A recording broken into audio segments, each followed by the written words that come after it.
Si toi, là, présentement, tu m'écoutes, tu te demandes, est-ce que l'entrepreneuriat, c'est pour moi? Avance, inscris-toi, viens t'en faire ton tour à Expo Entrepreneur.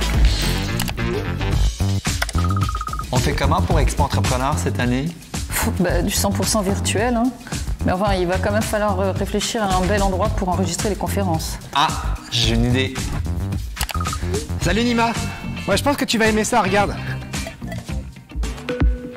Waouh, c'est super! J'adore. On réserve du 15 au 19 mars. On a reçu un courriel de Benji. Le site internet est prêt. Tu crois pas qu'il manque quelque chose? Oui, t'as raison. On rajoute ça. Entrepreneurs du Québec, entrepreneurs de Montréal, nous avons besoin de vous. Des gens audacieux, des gens créatifs. Modèle, dynamique, fonceuse, déterminée, novatrice, rigoureuse, généreuse, passionnée. On a tous un rôle à jouer. Jouez le vôtre. Inscrivez-vous.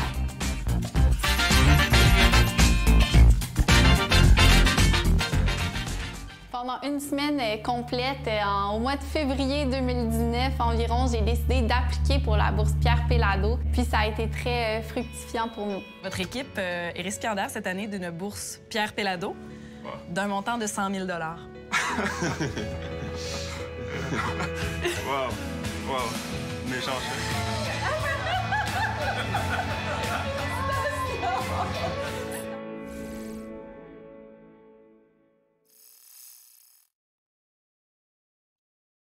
Vous savez, Pierre Péladeau a été pour nous une grande source d'inspiration. Ce qu'on a voulu souligner, c'est de faire en sorte que sa mémoire soit aussi, encore une fois, une source d'inspiration. Et c'est la raison pour laquelle cette idée des bourses Pierre Péladeau est née.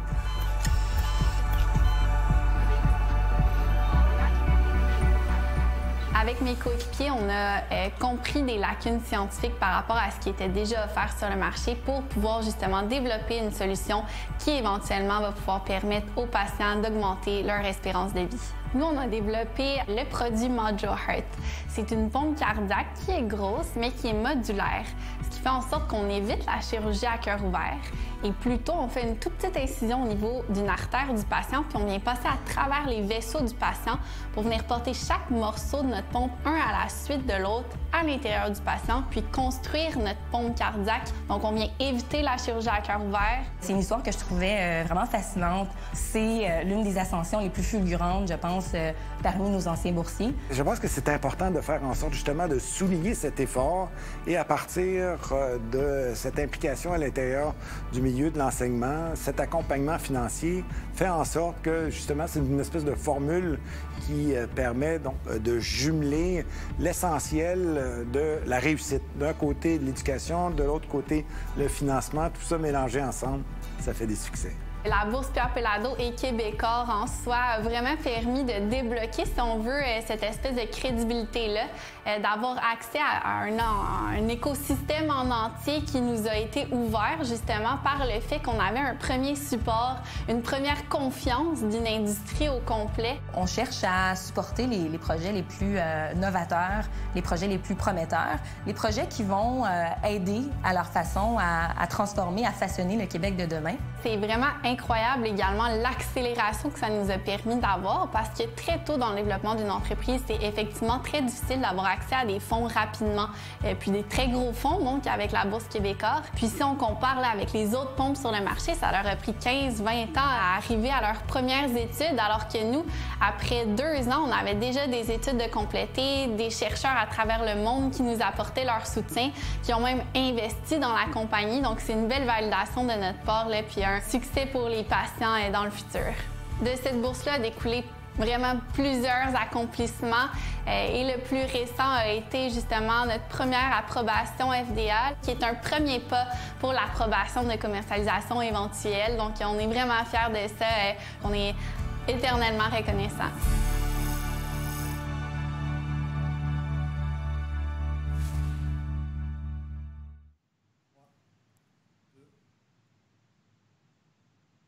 Bonjour, bienvenue à Expo Entrepreneur, édition cette année 100% virtuelle. Bienvenue à notre EEMAX qui porte cette année sur la culture d'innovation versus la culture de changement. Alors, c'est tout à fait d'à propos pour moi parce que c'est la première fois que j'anime un débat comme celui-là. Alors, innovation. Alors, je me présente, Lynn Lortie. Je suis vice-présidente Affaires publiques, stratégie de marque et communication pour l'Ordre des CPA du Québec. Alors, je suis vraiment heureuse de me joindre à vous aujourd'hui pour animer ce panel parce que le changement, c'est vraiment un sujet d'actualité. Dans quelques instants, j'aurai le plaisir de parler avec Aurélie Daou-Lalonde pour entamer la discussion.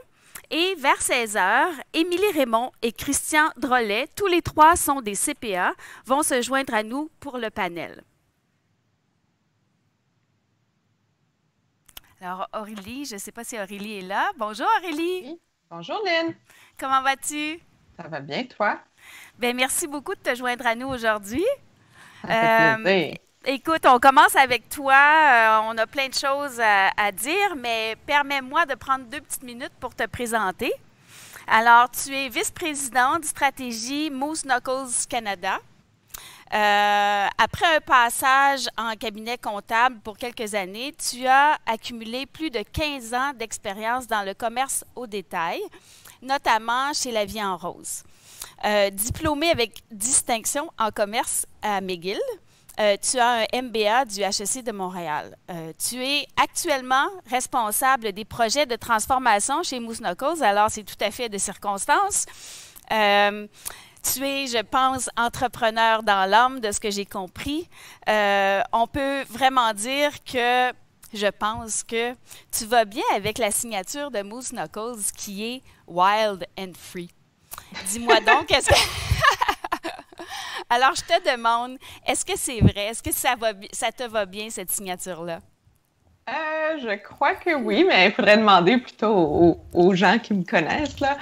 Mais je pense que... En tout cas, je le vis au quotidien. Alors, est-ce que ça me décrit? Je ne sais pas, mais je le vis au quotidien. Ça, c'est certain. Effectivement. Bien, écoute, Aurélie, depuis près d'1 an maintenant, on vit des bouleversements incroyables avec la COVID. On en parle partout. Les entreprises, le mot qu'on entend souvent dans les médias, dans les panels, dans les conférences, c'est on doit se réinventer.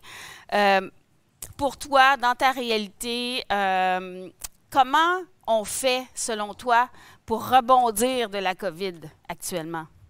Oui.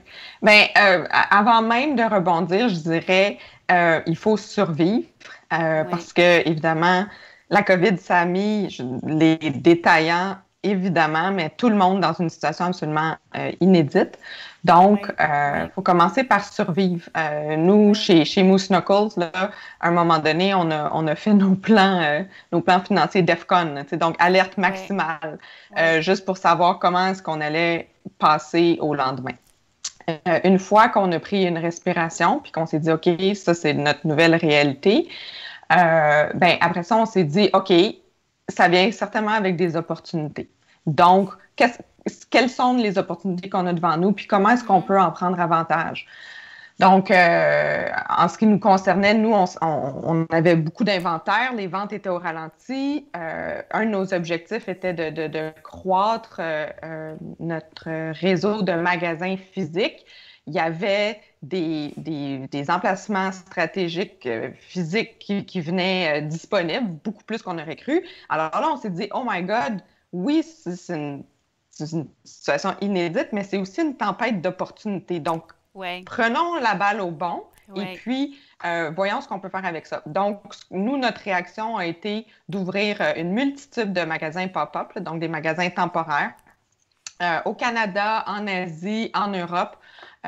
Évidemment, on était un petit peu avec les emplacements qui étaient disponibles, mais ça nous a certainement permis de tester certains marchés dans lesquels on va ouvrir des magasins permanents, dans lesquels on a gardé certains de nos magasins temporaires ouverts plus longtemps, parce que c'est des magasins qui performaient bien. Donc, en ce qui nous concerne, nous, ça a été comme ça qu'on a réussi à prendre, à rebondir. Donc, on a commencé par se dire, OK, il faut qu'on survive. Puis là, après ça, une fois qu'on survit, bien, on peut rebondir. Puis là, bien, on se trouve dans une situation intéressante maintenant. Bien, ça, c'est quand même... il y a beaucoup d'entreprises, on le voit, qui ont fait ça, qui ont profité de cette situation-là pour développer des nouveaux marchés. Mais comment vous avez fait pour amener vos équipes à travailler avec vous? Parce que quand tu dis, là, c'est 1 an dont on parle, alors tu as rebondi, puis tu as ouvert de nouveaux marchés. Mais comment vous avez fait pour amener vos équipes avec vous? Il y a différents niveaux à ça. Ouvrir de nouveaux marchés, oui, mais c'est plutôt ouvrir de nouvelles villes parce que c'est des marchés dans lesquels on était déjà, majoritairement avec des comptes commerciaux, mais notre marque était déjà un peu connue. Donc, c'était vraiment pour tester des magasins à nous que nous opérions. Ensuite Aurélie, de ça... pour les gens, pour le bénéfice des gens qui nous écoutent, est-ce que tu peux nous expliquer un peu justement c'est quoi l'industrie dans laquelle tu es?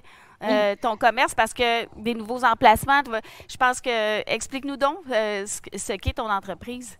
C'est un bon point. Moose Knuckles, quand on le vit à tous les jours, on pense que tout le monde oui, c'est ça. Mais Moose Knuckles, c'est une entreprise qui est basée à Montréal et puis on fait des manteaux en duvet pour les températures extrêmes. La jungle urbaine, comme on aime dire. Donc, c'est des manteaux d'hiver principalement. Ça, c'est vraiment ce qui nous a mis au monde et puis ce qui continue de bien performer pour nous. Évidemment, notre marque devient de plus en plus connue, donc il y a de plus en plus de demandes aussi pour des vêtements un peu plus transitionnels, donc des vêtements un peu moins chauds que des gros manteaux d'hiver et des vêtements... du mou, là, des beaux sweatpants, sweatshirts, des cotons wattés, ce qu'on appellerait du streetwear. Là. Donc, vous avez des très beaux produits. Vous avez des très beaux produits, oui, effectivement.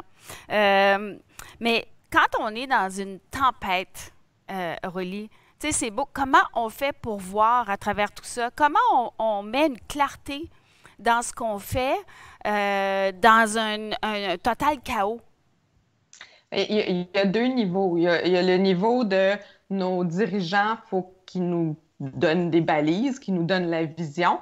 Puis après ça, il y a le niveau de nos employés qu'il faut qu'évidemment, on incorpore puis qu'on écoute aussi. Donc, c'est vraiment à 2 niveaux. La vision, puis après ça, toute notre force de travail, notre force de vie en arrière, là, qui contribue à nous refider d'autres idées. Parce que ça ne va pas juste dans un sens, là, ça va vraiment dans les 2 sens. Puis, tu parles de tes employés. J'imagine que dans le changement, vous aviez des employés qui étaient là déjà en place, puis il y a du nouveau sang qui arrive, alors des nouveaux employés. Comment tu fais pour réconcilier la vision pour tout le monde dans une tempête, dans le fond? Oui. Encore une fois, il y a 2 niveaux. Il y a toujours 2 niveaux. Mais nous, déjà, dans nos magasins, évidemment, on a engagé plein de nouveaux mondes pour certains magasins dans les marchés qui étaient ouverts.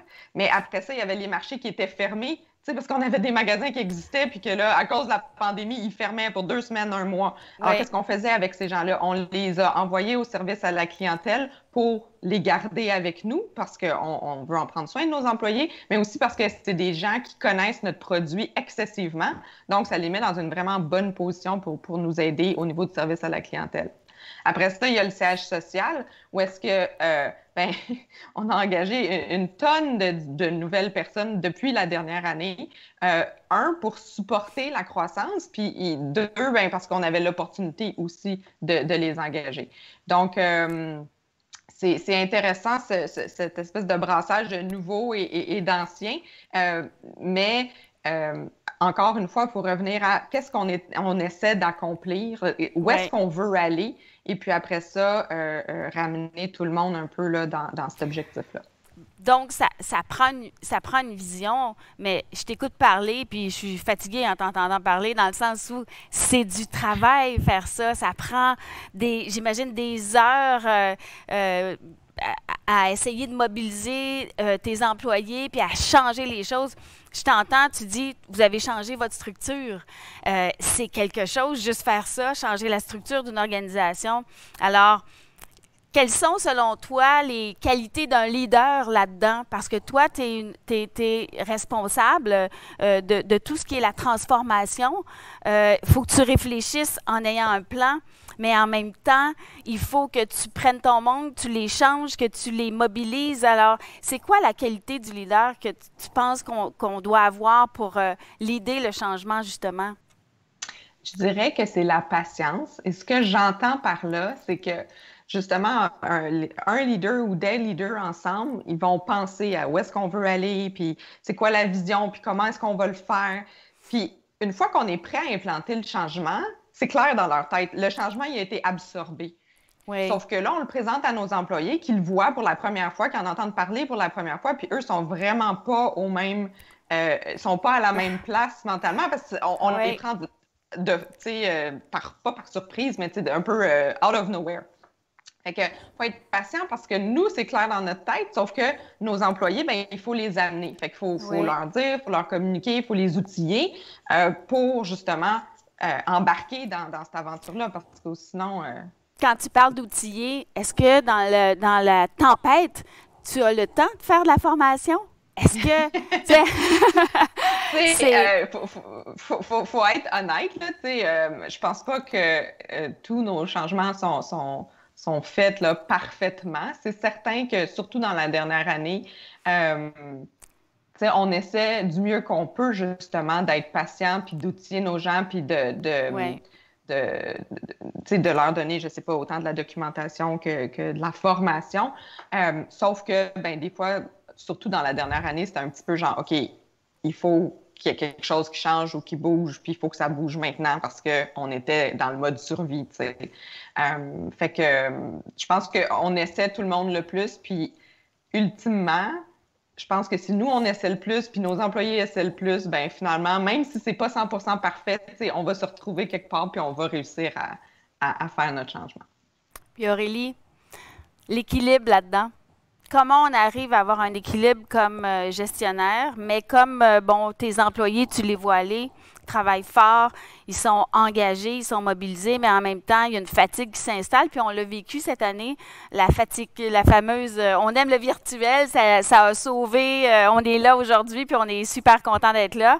Cependant, on sent dans les organisations, on le sent dans mon organisation, une certaine fatigue. Alors, comment on arrive à avoir un équilibre selon toi? Là-dedans? Oui, bien, je pense qu'il faut être discipliné à fermer notre ordinateur. Parce que, tu sais, quand on travaille au bureau, il y a une coupure, pas nécessairement à 100%, mais qui se fait juste par le fait de ne pas être au bureau, tu sais. Oui. Donc, physiquement, on prend notre auto ou le transport en commun, puis on change d'endroit. Ça ne veut pas dire qu'on arrête de travailler, mais juste par ce fait-là, c'est pas le même environnement. Là, notre environnement de travail est souvent notre bureau à la maison ou le petit coin qu'on s'est fait quelque part. Et puis, on est tout seul dans notre petit coin quelque part. Et puis, on n'a même pas notre temps de transport, si je peux dire, pour faire la coupure. Donc, à un moment donné, il faut dire, OK, bien, déjà, je rajoute probablement des heures dans ma journée de travail vu que je ne suis pas dans le transport, fait que je vais les travailler tant qu'à ça. Mais après ça, à un moment donné, il faut dire, OK, bien là, j'arrête. Et puis, je profite de ce que je peux faire d'un point de vue social dans la pandémie pour prendre du temps pour moi. C'est certain que c'est probablement plus une marche dehors qu'autre chose, mais c'est important. Mais je t'entends, puis je me dis, ça prend une discipline personnelle, mais en même temps, ça prend peut-être aussi un employeur qui me permet parce qu'on le sait tous, on a jonglé avec des enfants à la maison. Peu importe l'animation qu'on a à la maison. Puis effectivement, je descends les escaliers, je suis dans mon bureau. C'est pas comme prendre... Moi, j'avais 1 heure de transport auparavant. Alors, cette heure-là, je la travaille.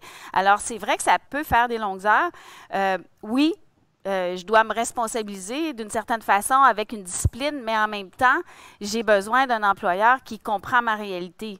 Alors, est-ce que vous y êtes arrivé? Comment vous y êtes pris pour vous assurer que vos employés se sentent appuyés là-dedans?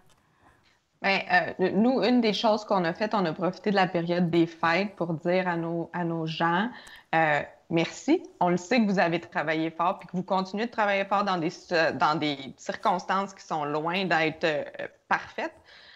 Donc, on a offert des journées de congés supplémentaires entre Noël et le jour de l'an. Fait qu'on a carrément fermé le bureau complètement. Donc, ça c'est encore un meilleur break que juste d'être en vacances parce que si tout le monde est en vacances en même temps, ben il n'y a pas plein de trafic de courriels qui s'échangent pendant que nous, on est en vacances. Puis là, on a comme peur de manquer quelque chose.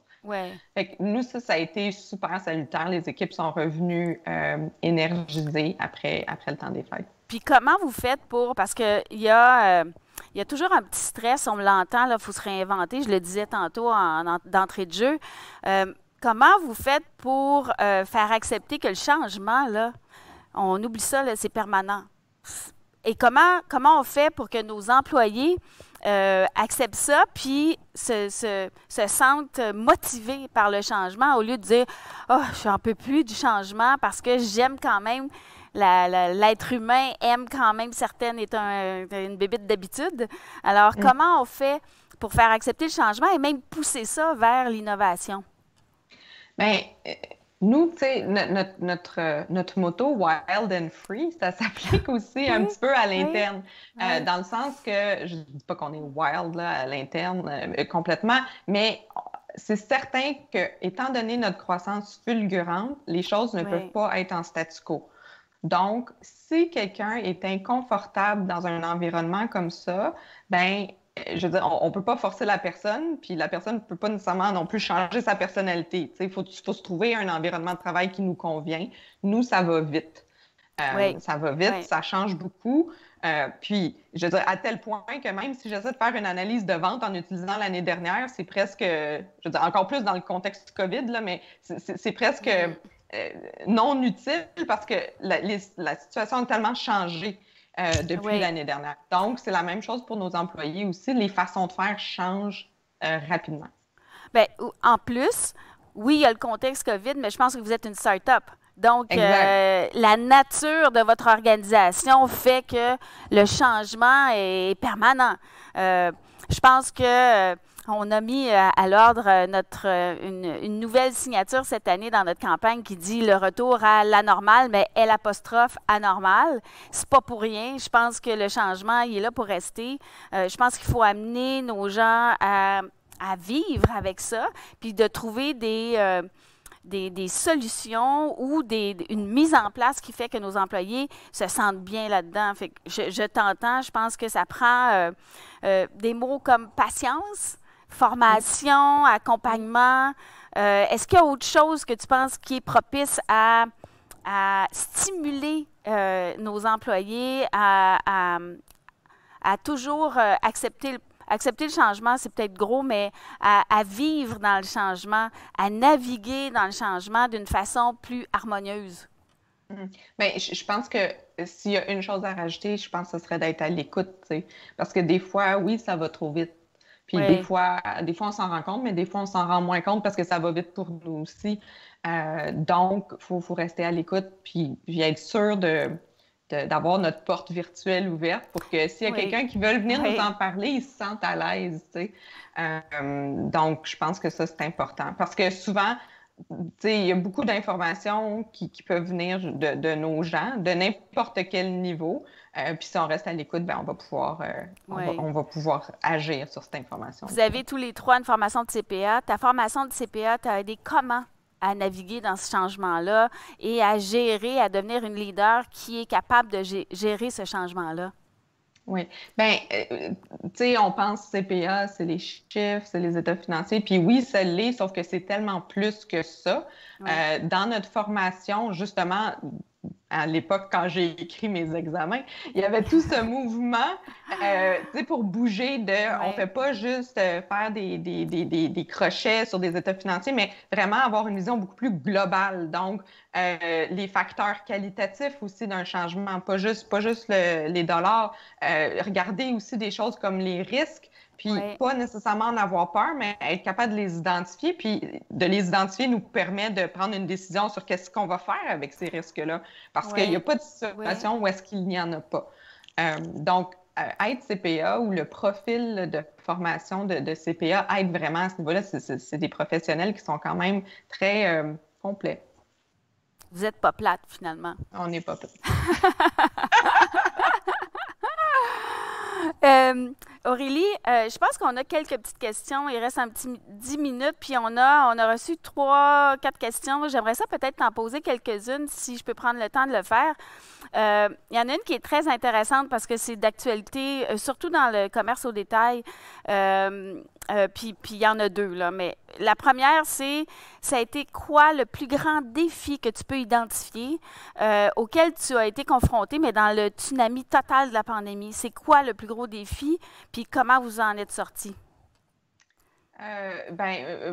Moi, c'était qu'est-ce qu'on fait avec nos gens, tu sais, parce que, je veux dire, on bâtit des équipes, puis on veut les garder, ces gens-là. Donc, essayer le plus possible de les remplacer où est-ce qu'on pouvait, de réduire les heures sans nécessairement abolir les postes. Puis, donc, essayer de... Ça a été vraiment ce qui a été le plus gros défi, je dirais. C'était difficile de se retrouver. Il y a eu plein d'aides, bien sûr, des gouvernements, les mesures fiscales spécifiques. Je pense que ça a contribué. De là, je pense que j'ai entendu beaucoup. Je suis à l'ordre des CPA, donc j'ai entendu souvent mon CPA, mon Dieu, que je l'ai appelé souvent pendant cette période de pandémie. Je peux comprendre aussi que l'objectif numéro 1, c'était de maintenir vos emplois en place. Puis de là, tu parlais tantôt la restructuration. Je passe à la deuxième question parce qu'elle est intéressante. Puis là c'est vraiment plus commerce en détail. Est-ce que vous étiez prêt technologiquement pour les ventes en ligne, pour faire face à en fait, un retournement de situation comme ça? Et puis, est-ce qu'il a fallu que vous vous retourniez rapidement ou vous étiez prêt? Donc, on n'était pas 100% prêt. Alors, en toute humilité, là, je veux dire, notre mécanique fonctionnait. Par contre, l'image de marque qu'on voulait projeter avec notre site était encore en développement. Donc, nous, le côté web a été très, très salutaire. Ça nous a permis de maintenir des bons niveaux de vente malgré qu'il y avait plusieurs magasins qui étaient fermés ou des villes complètes en lockdown. Mais ça n'a pas, comme on dirait, ça tournait pas rond nécessairement. Ça tournait un peu plus carré. Pour avoir été dans d'autres entreprises aussi par le passé, puis avoir fait de la consultation, donc en avoir vu de différentes industries, toujours dans le commerce de détail, tout le monde est comme ça. Ça marche pas super roulement de nulle part. Alors, je pense que si vous n'étiez pas 100% prêt, il ne faut pas se flageller, il faut se dire que demain, on va faire mieux, puis que le commerce au détail est là pour rester, donc le business case va être plus évident à faire pour le futur. Oui, tout a été fait en accéléré, dans le fond. Exactement. Puis, reproduire, ce qui est le plus difficile de ce que je comprends aussi, c'est reproduire l'expérience client. C'est impossible de reproduire ça en ligne, mais il faut tenter que l'expérience soit la plus facile, la plus rapide. Alors, c'est quelque chose, mais ça prend du budget pour faire ça. Ça prend du budget. Puis, tu sais, il y a l'expérience client, mais il y a aussi plein de lois de différents pays, différentes lois sur la protection des données. C'est très, très complexe. Je pense qu'il ne faut pas en avoir peur. Il faut y aller, tu sais, une étape à la fois. Là, on mange un éléphant, une bouchée à la fois. Puis le commerce électronique, des fois, tu sais, c'est gros, puis on voit ça comme un... Mais il faut y aller une étape à la fois. Des fois, aller chercher de l'aide. Nous, on le fait un peu plus à l'interne parce qu'on avait les ressources, mais on peut aller chercher de l'aide. Il y a plusieurs firmes qui peuvent aider là-dedans. Puis ton expertise t'aidait aussi à analyser justement les risques associés à une nouvelle façon de faire. Fait que j'imagine que ça a contribué aussi. Tout à fait, tout à fait. J'ai une autre question qui est, pensez-vous que l'innovation peut faire peur aux petites entreprises qui peinent à arriver à faire face aux changements là, dans lesquels ils sont, dans le tourbillon dans lequel on est, puis c'est au quotidien? Comment ils peuvent considérer, se dire, là, je survis. Comment je peux penser à l'innovation? On a vu, il y a des histoires qui le montrent. Il y en a plein de petites entreprises qui se sont réinventées. Les plats prêts pour emporter, plein de choses. On le voit là, dans l'actualité. Mais toi, est-ce que tu penses que l'innovation, ça fait peur? Je pense que oui, parce que l'innovation, c'est un gros mot, tu sais, puis innovation, ça veut dire qu'il faut tout changer, il faut inventer un nouvel iPhone, tu sais. Mais je pense qu'il faut y aller encore doucement, il faut commencer par survivre, regarder avec la tête froide, qu'est-ce qui est faisable, qu'est-ce qui n'est pas faisable. Peut-être appeler son CPA, parce qu'effectivement, des fois...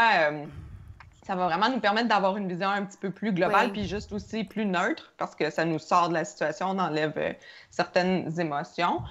Puis après ça, ben, on y va petit changement par petit changement, puis ça amène à des plus gros changements, puis à l'innovation. Donc, je pense pas qu'il faut se mettre de pression, de dire « il faut que j'innove ce matin, aujourd'hui, à mon agenda, j'innove », parce que, de un, c'est un...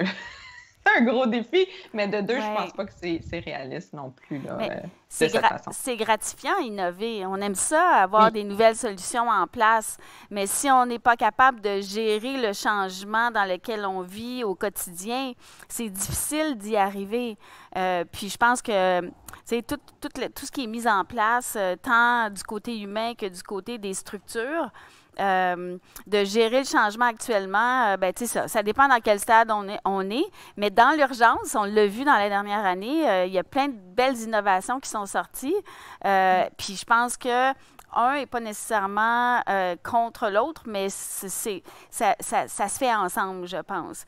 Puis, peut-être une dernière petite question pour toi, si tu avais un conseil à donner aux startups, aux gens là, qui sont dans les startups actuellement, puis qui se battent pour percer dans un marché, qu'est-ce que tu leur dirais d'après ton expérience actuelle et depuis, bien sûr, une quinzaine d'années que tu es dans le commerce au détail, particulièrement?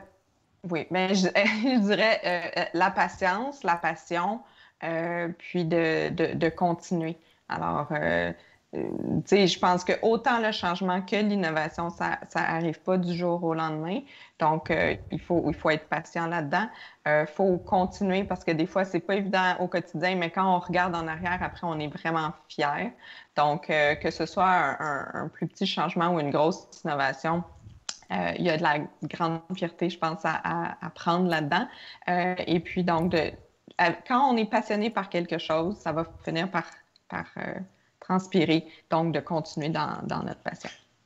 La passion, c'est une chose, puis on le voit, là, j'en rencontre plusieurs professionnels CPA dans mon travail, mais je pense que vous avez aussi la capacité de nous amener une vision claire aussi, basée sur des faits, ce qui fait que notre passion peut devenir réalité. Et ça, je pense que c'est une très, très grande qualité que vous avez. Les entrepreneurs, je pense, ont besoin de ça. Puis c'est important qu'ils comprennent l'importance d'être capable de naviguer dans le changement. Là, on le voit actuellement. Les entreprises qui survivent sont capables de naviguer dans le changement. Alors, Je rajouterais un dernier petit point. Équipez-vous de gens qui vous sont complémentaires et qui ne sont pas nécessairement pareils à vous. Et par ça, j'entends entre autres un CPA potentiellement. Alors, voilà. Oui, je vois Christian qui fait oui. Effectivement.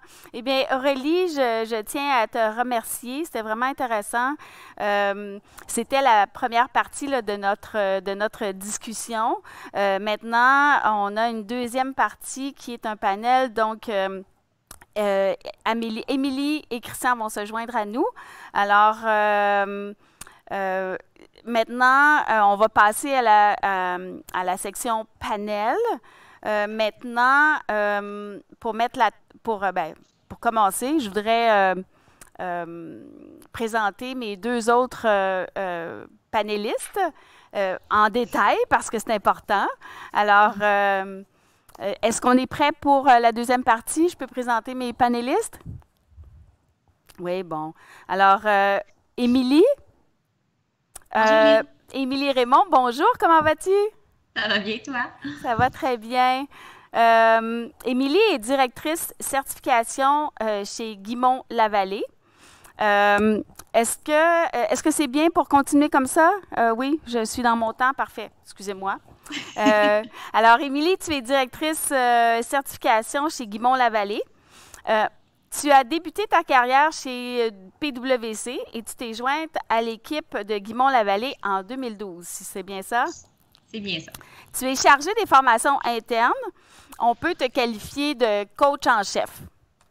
Tu es aussi, ce qui est assez spécial, puis j'ai adoré quand j'ai vu ça, tu es désigné Chief Happiness Officer de l'organisation pour assurer le bien-être au travail et ta responsabilité, si je peux dire, c'est l'indice de bonheur au travail. Donc, vraiment, on peut dire que tu as à cœur le développement et le perfectionnement des gens, mais en lien avec leurs objectifs et professionnels et personnels. Exact. Alors, bienvenue dans notre panel, Émilie. Merci. Christian, bonjour Christian. Christian Drolet.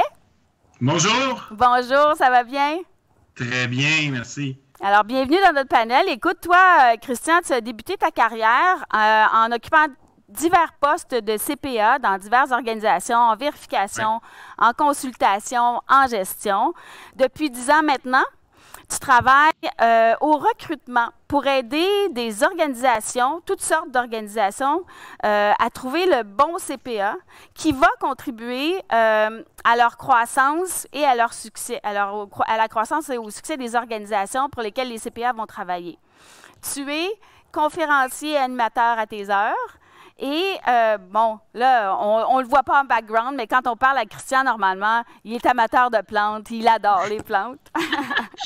Alors, on peut dire que Christian a les ressources humaines dans le sang. Alors, ça va faire un panel intéressant. On a des profils bien différents. Mais avant de débuter la discussion avec vous, on va vous montrer une petite vidéo qui va nous mettre en contexte du thème actuel sur lequel on va se pencher, qui est le changement versus la culture d'innovation.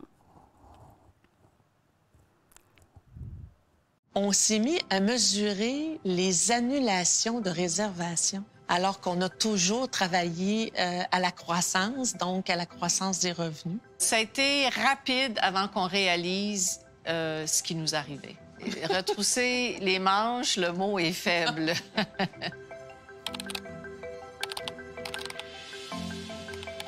Faut que tu acceptes ce que tu ne peux pas changer, puis travailler sur les choses que tu peux changer. Que tu peux changer. C'est pas le résultat d'une mauvaise décision. Non. Alors, il faut, à tous les jours, reprendre contact avec l'environnement, voir ce qui se passe, puis s'adapter au fur et à mesure. Donc, entre autres, pour Germain Hôtel, il a été important, très rapidement, de mettre en place les facilités de crédit nécessaires pour une année, que l'entreprise soit capable de survivre à une année de crise.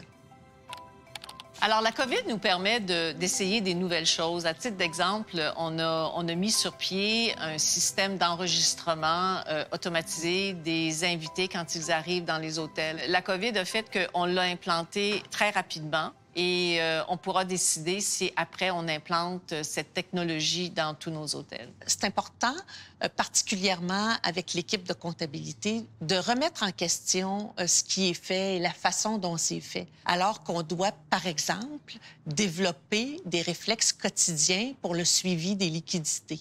C'est une façon d'exercer son agilité, de rapidement changer tes priorités, changer tes façons de faire et t'adapter. Une CPA, une Annie Landry, s'occupe très, très bien des chiffres, mais son rôle est encore plus important quand vient le temps de communiquer l'information auprès des différents prêteurs et investisseurs. On transmet notre information financière mensuellement, alors que nos ententes ne l'exigent pas.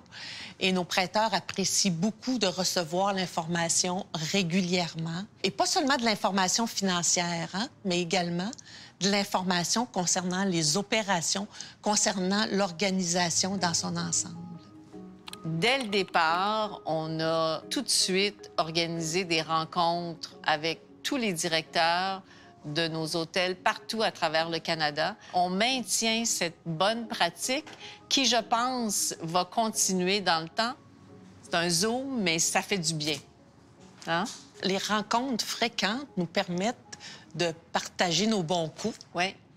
Hein, ça motive tout le monde. Oui. puis de partager les enjeux aussi. Oui. Alors, quelqu'un qui a une difficulté, bien, ça devient finalement un enjeu de l'équipe et non un défi pour une seule personne. Alors, Annie, on se parlait souvent, mais là, on se parle tout le temps. C'est comme, parce que je disais que je repars une entreprise. On l'a fait, mon frère et moi, tous les deux. Maintenant, on le fait avec une très belle équipe. Et je suis convaincue qu'on aura des jours meilleurs. Ouais. On l'a déjà fait une fois. Oui. Alors, c'est sûr qu'on peut le refaire. Alors, rebonjour à vous trois.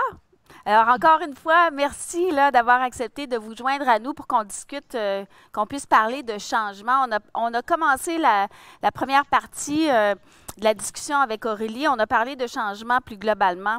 Maintenant, j'aimerais ça qu'on parle, notre thème, bien sûr, c'est la culture de changement versus la culture d'innovation.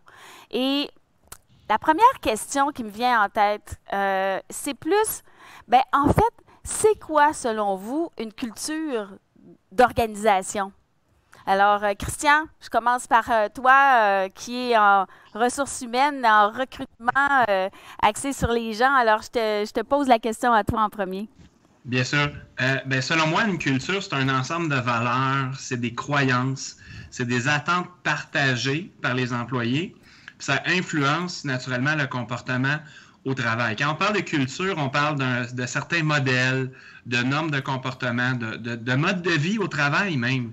Et c'est important de comprendre aussi que la culture, ça doit se faire vivre par les employés. Si la culture ne se fait pas vivre par les employés, on a beau mettre des valeurs sur un bout de papier, il faut que ça se rende aux employés.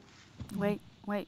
Donc, il faut que ça vive, hein? C'est pas juste des mots qu'on met sur un mur, une culture d'entreprise. Il faut que ce soit intégré, assimilé. Il faut que les gens y croient et que ce soit vraiment dans tous les paliers, si je comprends bien, aussi de l'organisation.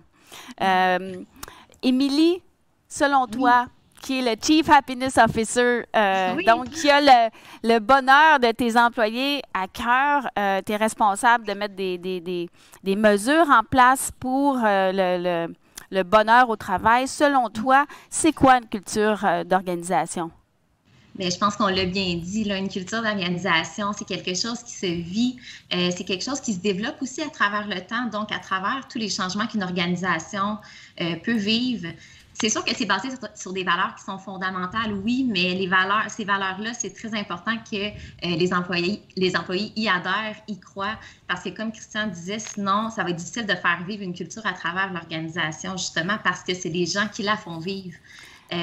Également, ça peut aider à guider les visions, les orientations stratégiques d'une organisation, c'est certain, mais c'est pas nécessairement un cadre qui est fixe. Une culture, des balises peuvent être établies par des dirigeants, oui, mais je crois que la culture va finir par se développer à l'aide de nos gens, puis on la retrouve finalement à travers les relations, à travers l'ambiance de travail, à travers l'emplacement physique, les espaces de travail. Donc finalement, on la retrouve partout. Partout. Oui. J'aime beaucoup ce que tu dis, ça bouge, c'est pas statique. Donc, quand on dit ça vit, ça veut dire aussi que ça peut évoluer au fil du temps, au fil des gens, au fil des situations, j'imagine. Mais les valeurs fondamentales demeurent.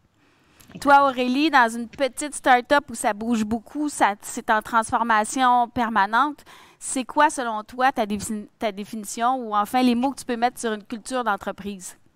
Oui, ça fait un petit peu écho à ce que Christian et Émilie ont dit, mais c'est les actions non prescrites. Donc, ce qu'on ne demande pas spécifiquement, mais que les gens vont faire naturellement parce que ça touche leurs valeurs, les valeurs de l'entreprise, puis ça définit comme le comportement qu'on a au bureau virtuel. Là. Mais donc c'est ce cadre-là qui est la culture de l'entreprise. Puis, est-ce que chacun de vous, dans vos environnements, vous pensez que la culture d'entreprise définit vraiment la façon dont les gens vous voient à l'extérieur? Christian? Bien, c'est certain parce que de la façon qu'on traite avec nos collègues va définir aussi de la façon qu'on traite avec nos clients. Oui, tout à fait. Ça transparaît dans le service à la clientèle. Exactement. Puis ça peut pas nécessairement être complètement différent non plus. On peut pas avoir deux personnalités non plus au travail. Donc, il y en a, ça arrive, mais... Oui, mais c'est pas le sujet d'aujourd'hui. Oui. Donc, oui. Et toi, Émilie? Bien, je suis pas mal d'accord effectivement avec ce que Christian disait. Là. Je pense qu'on est de la façon qu'on est justement avec les gens, on essaie de le refléter, que ce soit au niveau interne de l'organisation avec les employés, qu'avec nos clients, qu'avec même nos amis, notre famille et tout. Là, je pense que ça va au-delà de ça. Oui, tout à fait. Bon. On en parle, mais je pense que c'est dans nos vies. On ne peut pas faire abstraction actuellement de la COVID. Ça a complètement chamboulé nos vies, ça a chamboulé nos habitudes personnelles, professionnelles. On doit vraiment naviguer dans l'inconnu. Pour survivre, on doit changer des choses. Mais est-ce que... C'est quoi, selon vous, on le voit là actuellement, on change puis on innove. C'est quoi, selon vous, la différence entre une culture d'innovation et une culture de changement? Aurélie? Une culture de changement, c'est plusieurs petits changements au quotidien. Une culture d'innovation, c'est carrément, comment est-ce qu'on peut changer le paradigme, là. Ouais. Donc, c'est pas nécessairement au même niveau. Je pense que le changement ou une culture de changement peut mener à l'innovation, mais l'innovation, c'est plus fondamental là, que le changement lui-même. Oui, est-ce qu'on peut dire aussi, c'est sûr que le changement peut générer de l'innovation, comme on disait tantôt, mais c'est pas nécessairement contradictoire. Pas du tout. Je pense que sont complémentaires. Christian, qu'est-ce que tu en penses, toi? Ben, je suis d'accord, puis il y a beaucoup de valeurs qui vont devoir être véhiculées dans les deux cas. Cependant, il y a quand même une différence. Si j'ai à donner des exemples, quand je parle d'une culture de changement, on parle peut-être implantation d'un nouveau système, nouvelle façon de vendre à nos clients, une nouvelle division, etc. Culture d'innovation, ben là, c'est sûr que les exemples faciles sont le iPhone, le Uber, mais ça peut aussi être de petites innovations à l'intérieur de vos façons de faire. Donc, il ne faut pas négliger ça non plus. Mais les deux peuvent, au niveau de la culture, là, les valeurs vont être... Il y en a beaucoup qui sont les mêmes. Oui, on en a discuté un petit peu quand on se préparait, puis on se disait, tu sais, la culture... Silicon Valley, là, tu peux pas survivre si tu n'innoves pas. Par rapport à une entreprise qui vit des changements régulièrement, comme une start-up qui doit quand même s'inventer aussi, donc innover, mais en même temps vivre dans des changements, c'est pas la même chose. Émilie, toi, quand tu justement travailles avec tes employés, avec tes équipes, quand tu parles de culture de changement versus innovation, c'est quoi pour toi la nuance entre les deux? Ou est-ce qu'ils vont ensemble? Est-ce qu'un motive l'autre? Bien, je pense que je suis d'accord avec vous. Là. Moi aussi, je considère que c'est quand même très interrelié. Tu sais, pour moi, l'innovation, c'est quand même de provoquer un changement, veux pas. Tu sais, ça implique, oui, un plan, ça implique une préparation, mais ça implique aussi une décision qui est prise, là. Fait que, tu sais, oui, on parle souvent, c'est d'être être innovateur, c'est d'être avant-gardiste. Puis ça implique, oui, de changer un cadre qui existe, mais tu sais, je pense que c'est important de noter aussi que tout n'est pas à rebâtir non plus, là, pour, si on peut rassurer quelques-uns d'entre vous. Sinon, ben, comme on disait, tu sais, le changement aussi, pour sa part, ben, ça peut arriver sans que ce soit prévu, en fait. Là. C'est ça la grosse différence pour moi. Donc, l'innovation pour moi est de provoquer le changement. Le changement est peut-être quelque chose qu'on peut subir au-delà de le prévoir. Puis, c'est ça. Puis pour moi, les deux, c'est sûr que ça peut entraîner certains risques de la même façon en termes de mobilisation de personnel, d'adhésion des employés. Si justement une entreprise n'est pas prête à faire le changement, si elle trouve... si elle a des difficultés à exécuter ce changement-là aussi, que ce soit en innovation ou en changement, je pense que les deux peuvent apporter un certain risque, d'où l'importance de faire embarquer nos employés finalement dans ce changement-là. Là. Bien, justement, sais, on va parler de l'humain, là, justement. Le changement, c'est difficile. Tu sais, le mot résistance, on le vit souvent avec nos équipes quand on parle de changement.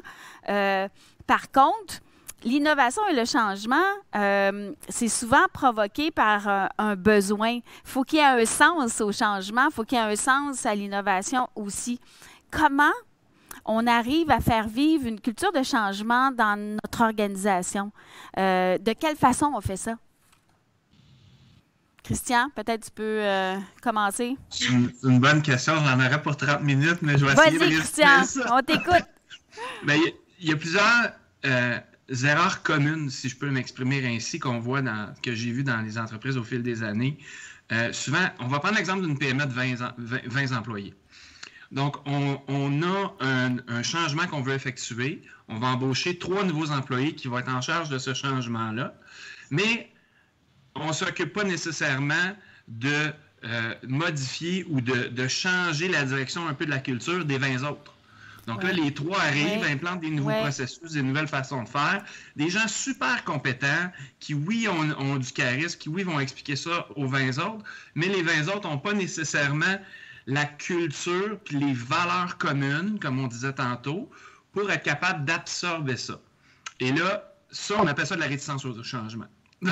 Donc ça arrive, puis on en entend quasiment tout le temps parler lorsqu'on parle de changement. Mais je pense que c'est important d'adresser aussi le changement, pas juste en embauchant des gens qui sont experts en quelque chose puis qui vont changer quelque chose en particulier, mais en touchant, puis en modifiant, puis en adressant le changement de culture au travers les 20 autres personnes. Et ça, ça va traiter le changement de façon proactive, au lieu d'avoir réactif, pas une culture, mais un problème de gestion, de réticence au changement. Donc, je pense que ça, c'est une des erreurs qu'on voit couramment par rapport à ça. Puis l'humain est au centre de ça. Là. Quand on parle de réticence au changement, c'est l'humain qui est réticent au changement parce qu'il était habitué, parce qu'on l'a embauché pour un certain rôle en fonction de certaines valeurs, mais ces valeurs-là changent parce qu'on a dit l'organisation a décidé de changer, mais il faut sensibiliser puis essayer de changer les valeurs de ces gens-là. On le voit, souvent les gens qui apportent le changement, les nouvelles personnes sont les stars de notre organisation. Ils ont beaucoup de visibilité sur eux, puis c'est bon. Comment on fait justement de façon concrète à amener nos 20 personnes dont tu parlais, Christian, qui ne sont pas nécessairement dans l'innovation, mais sont dans le changement, mais même le changement, ils sont dans l'organisation, ils ont à cœur l'organisation souvent parce qu'ils l'ont soit fondée, soit travaillée depuis le début ou au début des années. Concrètement, qu'est-ce qu'on fait pour les amener, ces gens-là, dans le changement? Émilie, peut-être que tu as des idées là-dessus? Mais c'est sûr, Lynn, tu m'as présenté comme Chief Happiness Officer au sein de mon organisation. Là, je pense que le fait d'avoir un chef d'orchestre, peut-être comme un Chief Happiness Officer, qu'on peut nommer tout autre là aussi, ça peut être responsable de la mobilisation, agent de changement, Chief People Officer, ou bien tout simplement donner le rôle à un individu au sein de l'organisation qui incarne bien les valeurs puis qui a à cœur le bien-être collectif puis personnel. Mais je crois que d'avoir un chef d'orchestre peut permettre, oui, de faire vivre cette culture-là puis d'assurer la mobilisation et l'adhésion. Autant dans le avant, le pendant et le après, le changement aussi. Je pense que quelqu'un qui est plus externe, peut-être au changement, peut devenir vraiment un allié, en fait, parce que cette personne-là peut avoir le pouls des employés, peut bien les représenter aussi. Donc, oui, la fameuse porte virtuelle, là, comme Aurélie a parlé tout à l'heure, là, qui est ouverte, là, je pense que d'avoir quelqu'un qui s'occupe de ça, ça peut faciliter, ça peut devenir un allié là, dans le cadre d'un changement. Mais est-ce que vous pensez que le changement, j'entends le chef d'orchestre, puis je pense que le leader qui motive et qui donne une vision est super important. Est-ce que vous pensez que c'est une affaire de haut en bas ou de bas en haut ou les deux? Comment vous voyez ça? Parce que il faut, pour que les gens y adhèrent, l'adhésion, c'est aussi tout le monde là, qui est dans tous les échelons, peu importe le poste dans l'organisation. Comment vous voyez ça? Aurélie? Bien, je pense que ça va certainement dans les deux sens parce que faut pas oublier que même s'il y a beaucoup de résistance au changement juste par la nature de comment on est, on n'aime pas changer. des fois, quand on regarde justement, pour faire écho à ce que Christian disait, là, nos 20 employés qui étaient déjà là, qui ne sont pas les nouveaux, qui ont bâti l'entreprise, des fois, ils ont soif aussi de changement parce qu'ils voient qu'il y a des choses qui fonctionnent un petit peu carré. Fait que des fois, d'avoir ce vent de renouveau, bien que ce soit déstabilisant, les gens ont des fois un appétit quand même pour ça. Donc, il faut les écouter. Puis, je pense, le chef d'orchestre n'a pas nécessairement besoin d'être la personne la plus haut placée, mais peut être quelqu'un quelque part dans le continuum des gens, parce que des fois, c'est peut-être mieux que la personne ne soit pas le plus haut placé parce que ça permet une position un petit peu plus neutre, un petit peu plus, tu sais, on dirait un sounding board. Donc, cette personne-là peut être plus au courant de ce qui se passe un petit peu, tu sais, le non-dit ou le non-communiqué à travers l'organisation. Qui n'est pas nécessairement en relation non plus d'autorité et qui est en relation plus large avec les employés. Tu allais dire quelque chose, Christian? Vas-y. Oui, merci, Lynn. Tu es très à l'affût, ça paraît. Donc, la culture puis le changement, puis la culture du changement, ça peut se véhiculer par aussi plusieurs autres programmes à l'intérieur de l'entreprise, ou je vais les appeler plusieurs autres initiatives pour ne pas faire ça trop scientifique. Là. Mais ça peut être, tu sais, concrètement, là, on parle à des PME présentement, concrètement, ça peut être faire regarder une vidéo à nos employés sur une des valeurs qu'on veut inculquer, par exemple l'ouverture au changement ou des exemples de compagnies qui ont vécu des changements, puis qu'est-ce qui a fait que ça a bien été. Donc, ça peut être ça. Je vais vous donner un exemple d'un programme que j'ai vu dans une compagnie publique manufacturière et dont je ne peux pas nommer le nom, là, mais le programme était le suivant. C'est une compagnie manufacturière, donc ils ont demandé aux gens sur le plancher des idées, des suggestions pour améliorer la productivité des usines. Et il leur offrait, en retour, l'équivalent d'un an des économies générées. Donc, si un employé, par exemple, générait une idée, avait une idée qui générait un 100 000 $ d'économie pour cette usine-là, bien, la compagnie, voilà un chèque de 100 000. C'est assez fort comme programme, ça, pour instaurer une culture d'amélioration de la productivité puis de changement. Donc, ça, c'est un exemple parmi tant d'autres. Il y a une foule d'idées. Mais je pense que ce que je veux rajouter là-dessus, c'est que c'est important que ça ne... Tu sais, c'est pas un meeting, puis c'est fait, là. Non. Il faut que ça soit au travers d'un parapluie d'innovation. Il faut que le même message soit envoyé de façon différente au travers différents programmes ou initiatives. Mais il faut participer aussi, hein?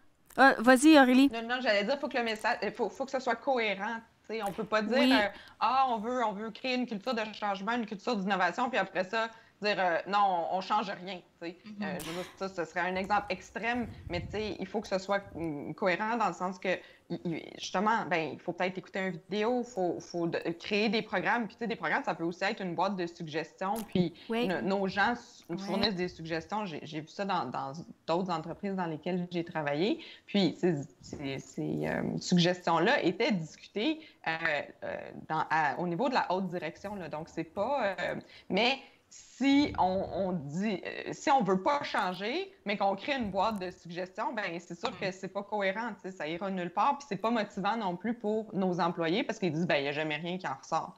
Donc, tu parles de cohérence, ça m'amène à penser à, tu sais, est-ce que ça prend un plan? Vous êtes des CPA, mais tu sais, un plan, c'est une chose, mais comment on fait pour que nos employés comprennent notre vision et comprennent où on s'en va? Parce que j'ai l'impression que si tu ne comprends pas où tu t'en vas, c'est très difficile d'adhérer au plan. Émilie? Bien, je pense que oui, c'est important d'avoir un plan, mais je pense que c'est important d'avoir un plan qui est malléable aussi, considérant qu'on veut être à l'écoute aussi des autres, qu'on veut une ouverture, une transparence. Donc oui, un plan, c'est important, mais il faut qu'il soit malléable, selon moi. Donc, évolutif. Oui, Aurélie? Non, ce que j'allais dire, c'est aussi, il faut, tout à fait, mais il faut aussi qu'il soit traduit en, OK, qu'est-ce que ça veut dire pour moi? Parce qu'on a différents gens dans notre entreprise à différents niveaux. Puis, ce que ça implique un changement X ou de vouloir atteindre le plan Y, bien, ça implique pas les mêmes comportements pour tout le monde. Ça veut juste dire qu'ils sont alignés dans la même direction, mais ça ne veut pas dire que c'est les mêmes. Donc, il faut rester quand même à un certain niveau de ce que j'entends concret. Parce que, comme tu dis, Aurélie, le « what's in it for me », si je ne comprends pas comment je peux contribuer, moi, dans mon expertise, donc il faut qu'on respecte mon expertise, mais si je ne comprends pas comment je peux contribuer, c'est difficile d'adhérer au changement. Puis, on parle de plan, on parle de structure. Ça m'amène à la prochaine question qui est comment on arrime changement avec performance? La question qui tue. Je peux y aller, Lynn. Oui. En fait, je pense que toute organisation qui opte pour un changement, il ne veut pas le faire non plus au détriment de sa performance. Là. Donc, à la base, il veut que ça soit positif et bénéfique pour lui. Je pense que c'est juste important aussi de savoir que c'est pas tous les employés qui ont les mêmes aptitudes de changement. C'est pas tous les employés ne vont pas vivre le changement au même rythme et de la même façon. Il y a des gens qui vont être plus résilients que d'autres. Donc, ça, c'est important aussi à savoir. Je pense aussi dans ce contexte-là, c'est important aussi pour les gestionnaires de revoir leurs attentes envers leurs employés parce que ça peut être une période de turbulence peut devenir assez exigeante aussi. Donc, c'est ça. Fait que je crois de savoir, de reconnaître que les gens n'ont pas toutes les mêmes aptitudes, de revoir les attentes envers les gens, puis que tout ça soit bien communiqué, encore une fois. Je pense que ça peut aider à la performance aussi. J'entends, Émilie, communication. Comment tu fais pour communiquer tous ces paramètres-là? Donc, la vision, les objectifs. Comment tu descends ça? Puis comment tu communiques? C'est quoi la clé dans la communication qui arrive à atteindre les objectifs et qui atteint les gens? Donc, pour que moi, j'adhère, il faut que je comprenne ce que tu me dises. Totalement. Mais je pense qu'il y a une question de timing aussi. Je crois que la communication doit être faite en temps opportun.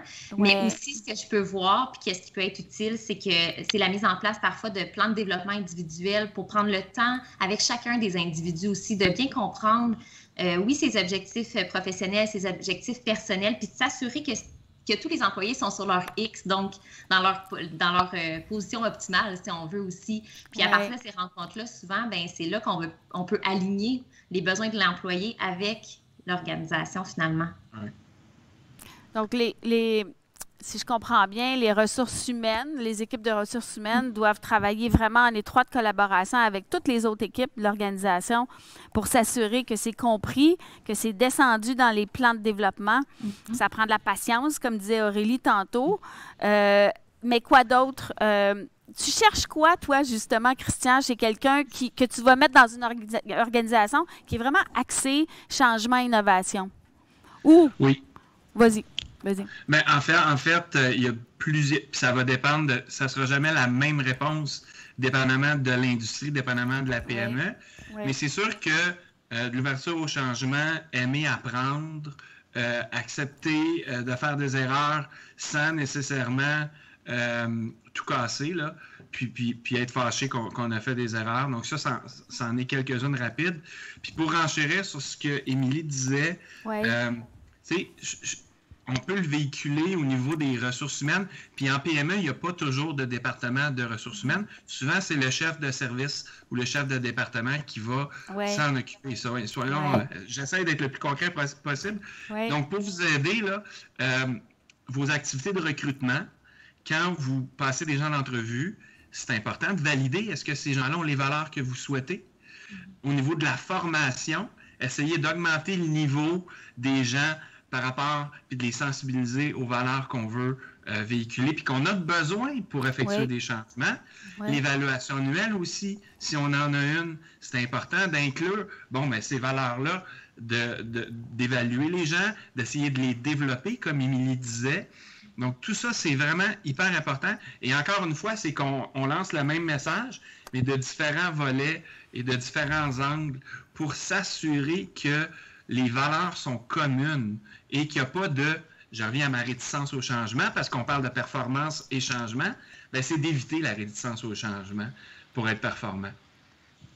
Oui, c'est difficile de faire ça parce que on peut aussi, tu sais, ben là, répéter, c'est facile, mais tu sais, répéter tout le temps le message. Comment tu t'assures que ton message passe quand ça va chercher tes valeurs? Tu sais, toi, tu travailles sur un projet là, depuis des années et puis la résistance, c'est normal, hein? On aime ce qu'on fait puis on est dans notre zone de confort.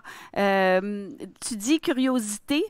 Accepter de faire des erreurs, ça m'amène à dire, est-ce que tu penses que les organisations aussi doivent faire de la place pour ce qu'on appelle, on ne fait pas notre sujet, c'est pas ça, mais il reste que dans le changement, le safe place, là, un endroit où on pense que l'erreur est acceptée. Surtout peut-être dans une période de plus grande turbulence. Est-ce que c'est un des éléments qui est important dans l'organisation? Absolument, Lynn, ça c'est certain.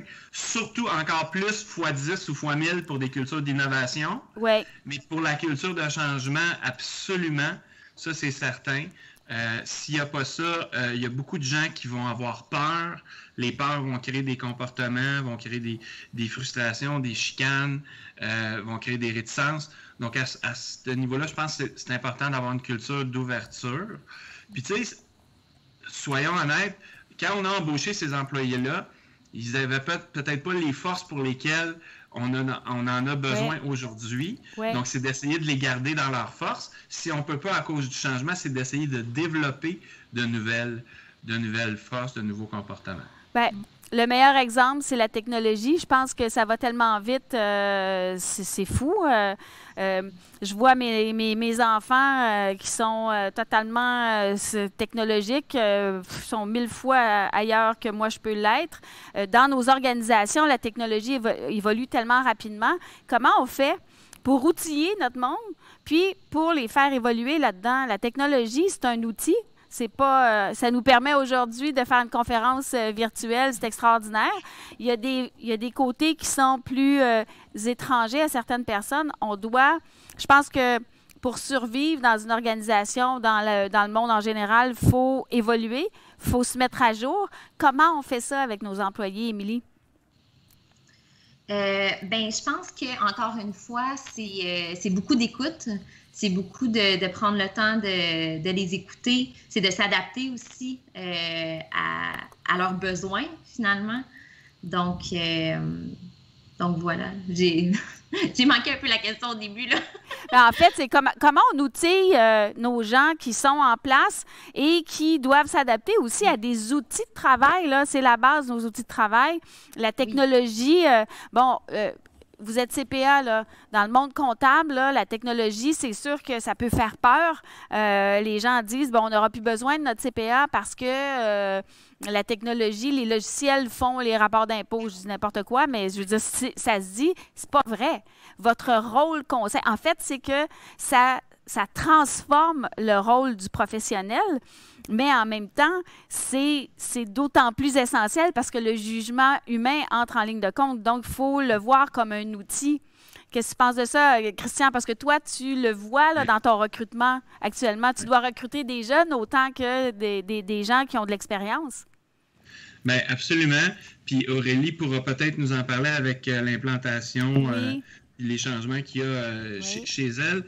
Mais c'est certain que le premier ou une autre des erreurs fréquentes que j'ai vues dans des organisations, c'est de dire, OK, là, on va faire un changement. On va implanter quelque chose de nouveau et puis on assume que ça va s'implanter tout seul. Oui. Mais ça, on appelle ça un plan d'affaires. Oui. Ça, on appelle ça un plan d'affaires ou un business case. Tout à fait. Pour le rendre vivant, la formation est vraiment importante. Je pense de l'implanter, plusieurs messages, plusieurs façons, développer la culture. C'est au cœur vraiment des initiatives parce que sinon, la direction a beau avoir les meilleures idées et les meilleures intentions. Si ça ne vit pas et ça ne se concrétise pas via la culture de changement, c'est un plan d'affaires. Oui, tout à fait. J'ai un exemple de changement où ça amène de la réticence, puis on parle de la technologie, mais tu sais, la culture sans papier. dans les organisations. C'est difficile à amener tout le monde. Je suis la première. J'ai mon ordinateur, mais j'ai des papiers ici. Là, c'est comme mon safe place à moi. Alors, c'est un des exemples, mais d'amener les gens à vraiment accepter ce changement-là, c'est vraiment... c'est un défi en soi. Aurélie, comment tu as fait, toi, dans ton organisation pour amener ton monde à embrasser justement la technologie et la nouvelle... vous avez un plan d'affaires, comme je dis, vous êtes quand même une nouvelle organisation, une start-up, tout va vite. Comment vous avez concrètement réussi à implanter vos changements technologiques? Oui. Bien, nous, on est comme à une période où est-ce que, justement, on a un système qui est un petit peu en fin de vie, fait qu'on va vivre un gros changement technologique. Ce qui va être super excitant, mais qui va amener beaucoup de changements. Oui. Mais ce qui est intéressant, c'est que même présentement, on a grandi tellement vite que même les systèmes qu'on a présentement, qui sont, oui, peut-être un petit peu en fin de vie, mais ils ne sont pas utilisés à leur plein potentiel parce que les gens n'ont pas eu le temps de les apprendre ou les gens qui savaient comment s'en servir sont partis, puis là, les nouveaux sont arrivés, puis ils se sont fait prendre par genre vite, ça va vite, puis ils ont pas appris les systèmes. Fait que là, finalement, on se retrouve avec des outils technologiques qui sont partiellement utilisés. Donc, de un... Ça, c'est un défi. C'est un défi. Mal utilisé souvent. Oui. Oui, juste sous-utilisé. Puis donc, ça, c'est frustrant pour l'entreprise qui dépense des fortunes en système, qu'ils soient nouveaux ou qu'ils soient plus âgés. Je veux dire, ça coûte cher un système. De deux, il y a une perte d'efficacité, veut pas. Mais de trois, c'est frustrant aussi pour nos employés. Des fois, les nouveaux, ils arrivent d'ailleurs, ils ont été exposés à des outils plus performants. Puis là, ils arrivent, puis là, c'est un petit peu, tu sais, ça tourne carré. Fait qu'en ce qui nous concerne, nous, dans la dernière année, une des choses qu'on a faites en se disant, bien, OK, c'est bien beau, là, on va avoir un nouveau système éventuellement, mais il ne sera pas là avant encore peut-être 1 à 2 ans. Là. C'est des gros systèmes, ça prend du temps à implanter. Ouais. Donc, on est retourné à l'essentiel, puis à des choses simples comme aller chercher le manuel d'instruction ou manuel d'instruction, c'est peut-être simplifier le terme là, pour les systèmes informatiques, mais retourner à notre fournisseur, à notre vendeur, puis dire peux-tu nous donner le glossaire comment les champs, comment ils s'appellent, à quoi ils servent, où est-ce qu'ils vont? Donc, on est retourné à des choses un peu plus de base, puis ça nous a permis assez rapidement d'avoir des gros impacts au niveau de l'accès à l'information, l'accès rapide à l'information, donc, tu sais, être capable d'extraire nos données. Donc, ça, pour nous, ça a été assez important. Là. Est-ce que je peux donner une image? Moi, je parle en image. Je pense que les gens s'en rappellent bien. Là. Notre cerveau, c'est un cerveau rempli d'images. Oui. La culture, c'est la colle entre le plan stratégique ou le plan d'affaires qu'on parlait et les opérations. Donc, c'est de la colle. La culture, c'est de la colle. Totalement. Ça permet à mettre tout le monde ensemble puis à pédaler dans le même sens pour atteindre nos objectifs. Puis si on n'arrive pas à voir où on s'en va, c'est impossible d'y arriver. Fait que tu as raison, il faut qu'on soit soudés pour être capable de passer cette passion-là des leaders qui ont une vision et qui nous amènent à accepter ce changement-là, effectivement. Ouais. Émilie, j'aimerais t'entendre parler un petit peu plus de ton rôle comme Chief Happiness Officer dans justement cette turbulence qu'on vit actuellement. C'est quoi tes plus gros défis pour rendre le monde heureux actuellement? On les voit pas. Comment on fait à distance pour être capable de maintenir nos liens? Puis là, je parle dans un monde en changement. Oui. Bien, je pense que le plus grand défi actuellement, là, effectivement, pour un rôle comme je peux avoir, c'est justement de garder l'ADN malgré justement le contexte de... On est éloigné en ce moment, puis il y a certaines entreprises dont l'ADN est très fort, on est très soudés. Donc, en ce moment, c'est mon plus grand défi de mon côté.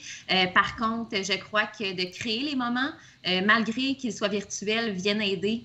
Malgré tout, ça met un petit baume. C'est pas parfait, mais ça met un léger baume, je dirais, de créer des machines à café virtuelles, des dîners virtuels, des activités, que ce soit sous forme de 5 à 7, des activités de mixologie. On en a fait... quelques-uns là, au courant de la dernière année. Puis je crois que c'est un baume pour nos employés de pouvoir se retrouver en virtuel. C'est pas toujours évident, c'est pas parfait non plus, comme je le disais, mais je crois que ça peut quand même aider de faire des appels, des petits coucous de temps en temps, de prendre le temps, en fait. De prendre le temps, de prendre le temps avec les employés, finalement, de juste demander des nouvelles. Puis je pense que l'instauration, oui, comme je parlais de plan de développement individuel, d'évaluation de rendement, ça doit continuer, puis ça doit être des moments qui sont encore mis en place, en fait. Là. Les plans de développement doivent continuer d'avoir lieu malgré le fait qu'on soit en virtuel, parce que, justement, les objectifs des gens peuvent être revus, considérant le changement en ce moment, là, justement. Donc, on s'adapter à ça. Il ne faut pas tomber dans le chaos au point où on ne suit plus notre plan. Donc, comme tu le dis, ça, c'est un excellent point. Les évaluations, tu en as parlé, Christian, tantôt, c'est un outil aussi pour garder le cap, malgré le chaos dans lequel on est. C'est un outil concret. Mais moi, je vois aussi de l'innovation dans ce qu'on a fait dans la COVID, c'est-à-dire, nous aussi, on a une pause café, là, un petit coin café, pardon, où les gens peuvent spontanément juste y aller et inviter des gens à discuter. Ça a fait une grosse différence. On a innové de la façon dont on fait nos rencontres. On a été obligé de dire aux gens, ben là, mets-toi en 15 minutes parce qu'on n'a même pas le temps d'aller à la salle de bain, parce qu'on a tellement de Zoom maintenant. Alors de là, la Zoom fatigue, mais bon, ça, c'est une autre réalité. Mais de prendre soin de ces gens, mais en innovant. Donc, le changement, il provoque de l'innovation aussi. Totalement. Vous le voyez dans vos organisations. Christian, les gens là que je ne sais pas si tu es en contact, j'imagine, avec beaucoup, tu recrutes. Donc, tu vois plein de profils, des gens qui ont perdu leur emploi pendant la COVID également, j'imagine.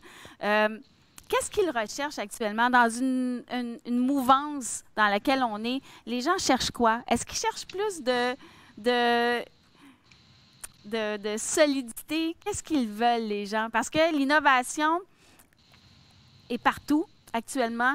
Le changement est partout. Est-ce que c'est quelque chose qui est recherché d'être un petit peu plus ancré ou ça nous amène à vouloir quand même naviguer dans ce changement-là?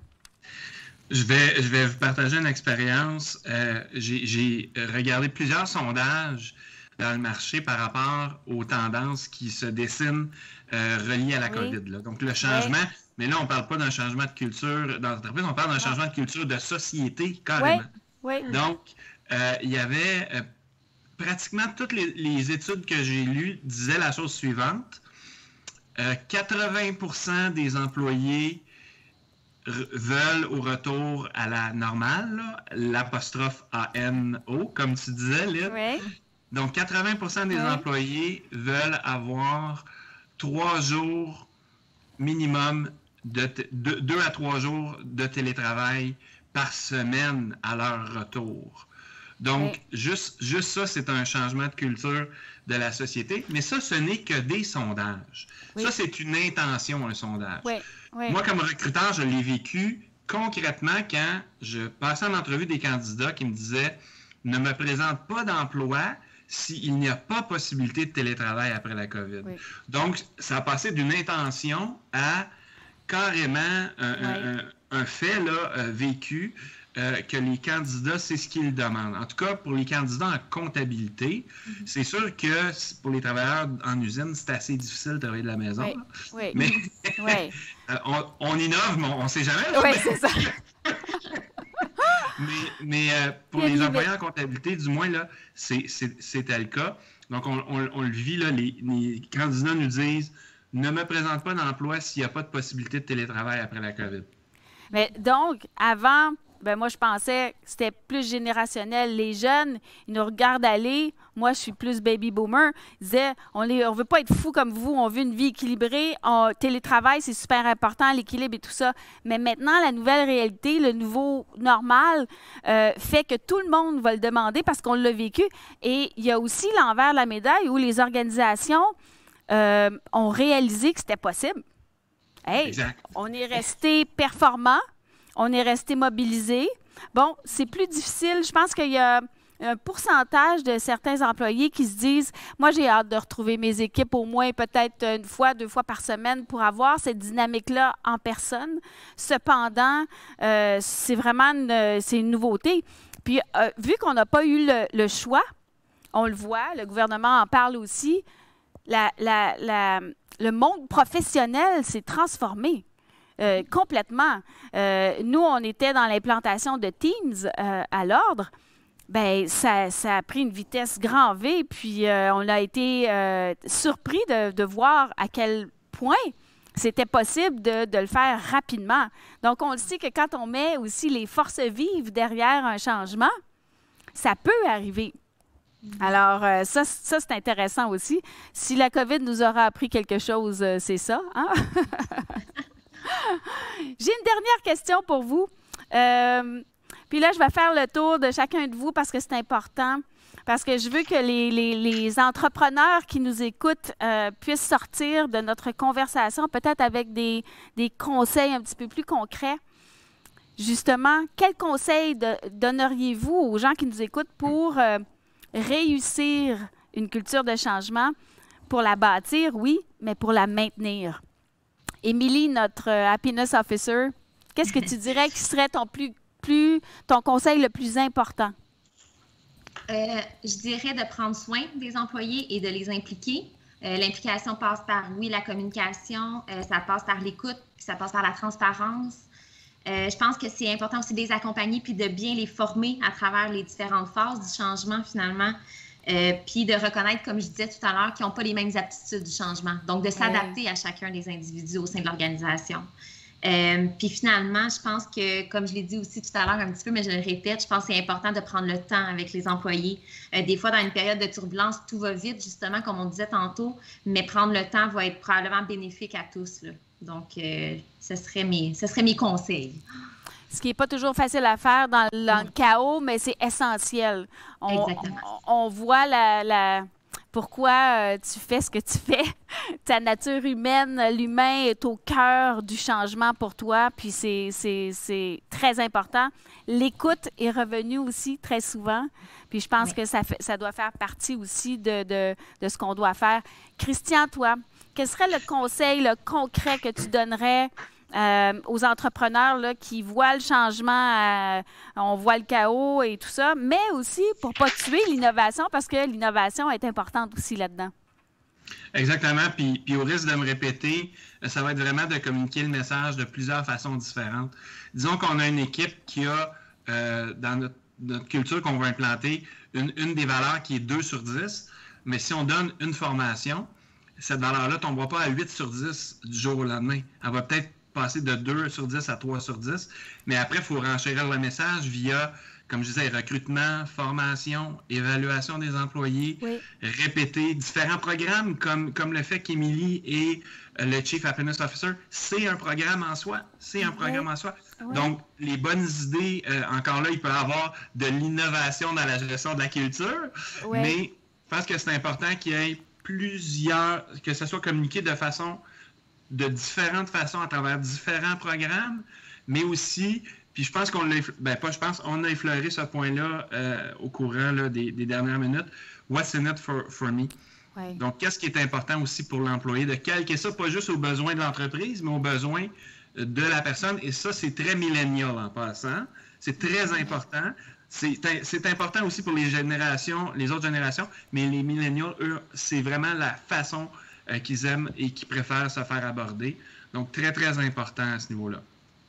Donc, j'entends la communication qui est clé, puis tu es un très bon communicateur aussi, fait que tu l'intègres très bien. La formation, former nos gens, ne pas oublier de former nos gens. Les programmes, c'est beau le chaos, mais il faut maintenir le cap. Tu le disais, Émilie, aussi. Les évaluations. Puis, la compréhension de c'est quoi ma contribution à l'objectif qui a été donné au changement, donner un sens au changement. Aurélie, toi... Oui, exactement. Aurélie, ce serait quoi ton conseil? Toi qui a un côté un petit peu plus entrepreneur, qui naviguent dans le... C'est quoi tu disais, la turbulence? Le tsunami d'opportunités. Quels seraient tes conseils aux entrepreneurs? OK. Bien, dans ce qui n'a pas nécessairement été dit, parce que je veux dire, j'abonde dans le sens de mes deux collègues, mais une des choses qui n'a peut-être pas été réitérée à la fin, mais dont on a parlé, c'est le safe space. Que nos employés se sentent confortables ou en sécurité, conceptuelle, là, pas nécessairement physique. Ça fait des employés beaucoup plus ouverts au changement et à se projeter dans le futur ou à se projeter dans ce qui pourrait être. Fait que avoir un environnement qui est un safe space, là, qui permet de dire, OK, bien, on va vivre du changement, puis, tu sais, ça va tout le monde nous déboussoler un peu, mais comme on va pouvoir en parler, puis on va le faire ensemble, bien, ça permet justement de permettre à cette culture du changement de grandir. Et merci à vous trois. C'était vraiment, je pense qu'on pourrait en parler pendant longtemps. On a tellement de choses à dire. Mais j'ai vu qu'il nous reste quelques 10 minutes. J'ai quelques questions. J'ai reçu quelques questions. Comme dans tout changement, première question. On a des employés qui embrassent la nouvelle culture, ceux qui la suivent et ceux qui la refusent ou qui font de la résistance. Que faire des collaborateurs qui ne souscrivent pas à la culture d'innovation? Et que faire avec ceux qui veulent aller plus vite que le train? Parce qu'il y en a aussi des comme ça. Oui, Christian. Bien, moi, mon premier réflexe, ça serait de comprendre pourquoi ils ne veulent pas embarquer dans le train. Comprendre. Donc, c'est la première étape. Puis là, en fonction de ça, bien, la réponse va différer. Mais la première étape, c'est vraiment de savoir pourquoi, qu'est-ce qui bug. Qu'est-ce qui bug? Il est où le nœud? Puis creuser vraiment la vraie raison. Puis souvent, Lynn, la vraie raison, c'est pas rationnel. On va donner des raisons rationnelles, mais la vraie raison, c'est une émotion. Donc, de trouver cette émotion-là, puis de la comprendre, puis là, par la suite, ben là, je sais pas, il pourrait y avoir 1000 réponses, là, mais... Oui, mais tu touches un bon point, Christian, puis ça, on n'a pas parlé, tu sais, l'émotion versus l'action, là. Comment on gère ça? Parce que le changement, ça en crée de l'émotion. Alors, tu as tout à fait raison. C'est tout ce dont on a parlé aussi, d'être à l'écoute, de bien garder le cap, de garder nos programmes en place, tout ça va nous aider à comprendre ou à gérer cette émotion-là. Mais Aurélie, tu disais aussi prendre le temps. Prendre le temps, ça fait que peut-être qu'on va... au fil du temps, comprendre cette émotion-là et pouvoir naviguer avec, la gérer pour arriver à transformer cette émotion-là en action. Et ça, c'est vraiment important. Toi, Émilie, qu'est-ce que tu en penses? Bien, ce que je rajouterais peut-être à ce que Christian a dit, tout simplement, c'est que peut-être que ces individus-là ne voient pas le fameux « What's in it for me ». Peut-être que ça vaut la peine, justement. Là, je pense qu'il y a une rencontre, de bien comprendre l'émotion derrière ça, de bien lui expliquer sa contribution et le changement positif que ça rapportera sur ces individus-là. Peut-être que ça va les faire mieux adhérer à ce changement-là, finalement. Fait que je pense que c'est dans la communication, finalement. Des fois, la communication plus générale n'est pas suffisante pour certains individus. Certains individus vont avoir besoin d'une communication plus personnelle et plus adaptée. Donc, c'est ce que je rajoute. Puis ça va tout à fait dans donner du sens au changement. Si tu ne comprends pas ce que tu fais, c'est très difficile d'arriver à dire « Ben oui, moi j'adhère, mais je ne sais pas pourquoi ». Tu sais, c'est difficile dans ce temps-là. Donc, la communication, la compréhension de ce qu'on fait est très importante. Aurélie, as-tu quelque chose à ajouter là-dessus? Non, je pense que mes collègues ont fait le tour. J'ai une autre question. La culture d'innovation, ça passe par accepter l'expérimentation et éventuellement l'échec. Alors, comment on trace la ligne entre le besoin d'atteindre les objectifs et accepter les coups d'épée dans l'eau? C'est une bonne question. Bien, nous, on a un petit peu où on essaie vraiment de développer puis de faire vivre cette culture du fail fast. Donc, tu sais, essai, on va mettre ce qu'on peut en arrière de l'essai. Puis si ça ne fonctionne pas, bien, on va prendre nos apprentissages puis on va passer à autre chose. Donc, on essaie vraiment de faire vivre cette culture-là. Puis c'est certain que ça ne peut pas être pris en vase clos. Ça prend évidemment cette sécurité en parallèle parce que sinon, OK, fail fast, puis je perds ma job. Non, c'est pas ça. C'est fail fast, puis genre, on va prendre nos apprentissages, puis on va continuer. Puis souvent, mais c'est comme ça aussi qu'on va créer de l'innovation. C'est après avoir essayé 2-3 affaires qui n'ont pas fonctionné qu'on va être capable de finalement en essayer une troisième, puis que là, ça va fonctionner, puis ça va vraiment changer les choses. Mais comme tu dis, ça prend aussi des gestionnaires qui acceptent ça, hein, parce que ça prend un certain temps, ça prend de la patience, mais en même temps, il faut quand même qu'il y ait des résultats à un moment donné. Alors, l'équilibre entre ça n'est pas facile. C'est pas évident. Bon, j'ai une autre question, si on a le temps. On est actuellement dans une période trouble avec des bouleversements dans notre écosystème d'affaires. Les gens doivent revoir leur façon de faire, si ce n'est qu'avec le télétravail, on en a parlé un petit peu. On peut donc dire qu'il y a une certaine ouverture, un certain timing pour implanter une culture d'innovation. Comment préserver cette culture lorsqu'on a passé au travers de la pandémie? Alors, c'est vrai, on est bouleversé, on est dans le chaos. C'est un peu ça peut être excitant aussi de se dire hey, on n'a pas le choix, on innove, on est dans l'adrénaline, même si c'est une situation qui est pas évidente, puis il y a un côté très difficile à la COVID. Il y a aussi le côté où on se dit j'ai pas le choix, c'est de la survie. L'adrénaline qui vient avec la survie fait qu'on en trouve des solutions, mais ça prend une énergie monstre. Comment on fait pour préserver cette culture-là après, quand l'adrénaline est retombée et on retombe dans une situation un petit peu plus stable et confortable? C'est une bonne question, hein? Oui. J'ai de la misère à répondre. Parce que d'après moi, la recette est la même que pour n'importe quelle culture. Là, je reviens à mes messages de tantôt. Donc, la recette est la même. Mais là, on a vécu, puis tout le monde, je pense que l'ensemble de la société, on est beaucoup plus ouvert au changement qu'il y a un an et quelques jours. Là. Je pense que, tu sais, je reviens à mon exemple de tantôt, si la moyenne de la société était 4 sur 10 au niveau de l'ouverture au changement, là, on est probablement rendu la moyenne de la société à 5 ou à 6. Ceci dit, si on veut garder puis nourrir cette culture-là, la recette pour nourrir une culture puis d'implanter des valeurs demeure la même, donc de garder le cap puis de garder le message vivant à travers différents. Ça, c'est ma réponse à moi, là. C'est un peu redondant, mais c'est de la façon que je le vois. Est-ce que ça se peut qu'il y ait de la fatigue qui se soit installée puis qu'on ait envie peut-être d'une petite période un petit peu plus calme? Émilie rit. C'est un peu ça que je m'en allais dire. Je m'en allais dire que je pense que l'année qui vient de passer a eu beaucoup d'impact aussi là, sur nos gens. Je pense qu'il y a beaucoup de fatigue, comme on le disait tout à l'heure, beaucoup de stress probablement accumulé aussi. Donc, je pense qu'il faut faire attention aussi à rebondir de tout ça.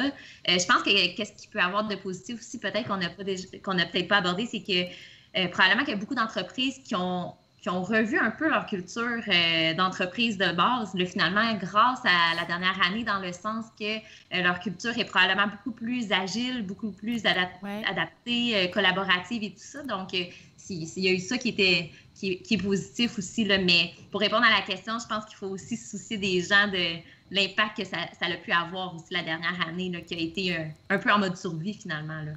Au niveau affaires aussi... ça prend pas un certain recul à un moment donné de dire, OK, j'ai besoin de réfléchir. J'ai plus le temps de réfléchir dans le chaos, puis j'ai besoin de prendre un pas de recul. On a vu Nicolas Duvernois qui dit, lui, le télétravail, au début, je suis incapable. Moi, j'ai besoin des gens, de l'énergie des gens. Puis finalement, il a réfléchi, puis il a dit, non, ben finalement, il a écrit un livre sur comment réussir son télétravail. Donc, lui, il a transformé ça en « OK, j'ai peut-être une petite recette, j'y ai réfléchi, mais à un moment donné aussi, il faut prendre un certain recul. » Aurélie, toi qui es dans la turbulence permanente, comment tu arrives à faire ça? Parce que c'est ça la question, dans le fond. Tu sais, comment tu préserves cette culture-là, mais sans épuiser les gens qui sont là-dedans, dans la turbulence de façon régulière? Je pense que pour l'année à venir, certainement que on va prendre un état de la situation sur plusieurs sujets, autant sur notre culture d'entreprise que sur notre performance financière, que sur comment est-ce qu'on a géré nos risques ou quoi que ce soit.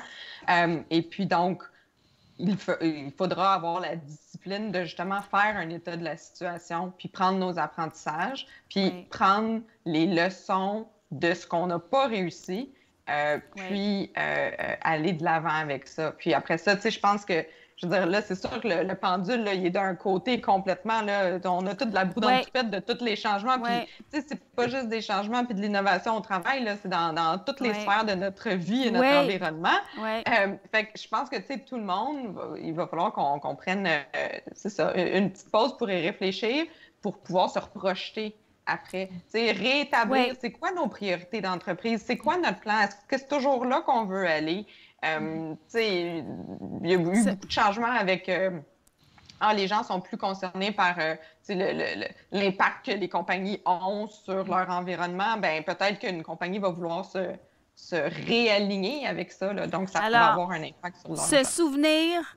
ça prend de la discipline, puis ça prend de l'humain en arrière de ça, de la compréhension. Alors, écoutez, je vous remercie. Merci beaucoup. Ça a été très intéressant. Et, merci beaucoup d'avoir accepté. C'était un plaisir. Merci. Merci à toi. Au revoir.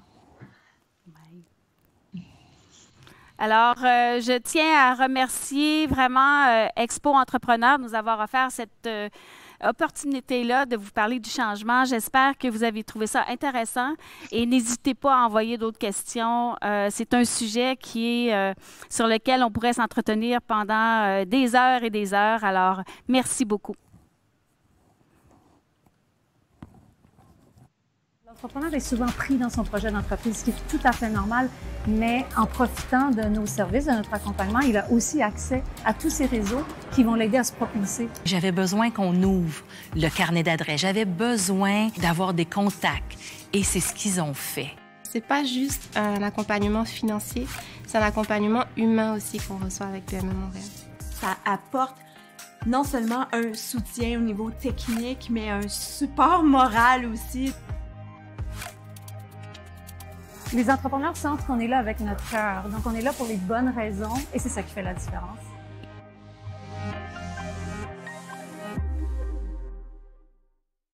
Si vous avez des belles ventes et pas une scène dans le compte de banque, c'est probablement que vous payez du long terme avec du court terme. L'agilité financière, c'est important en période de crise. Parlez-en à votre CPA.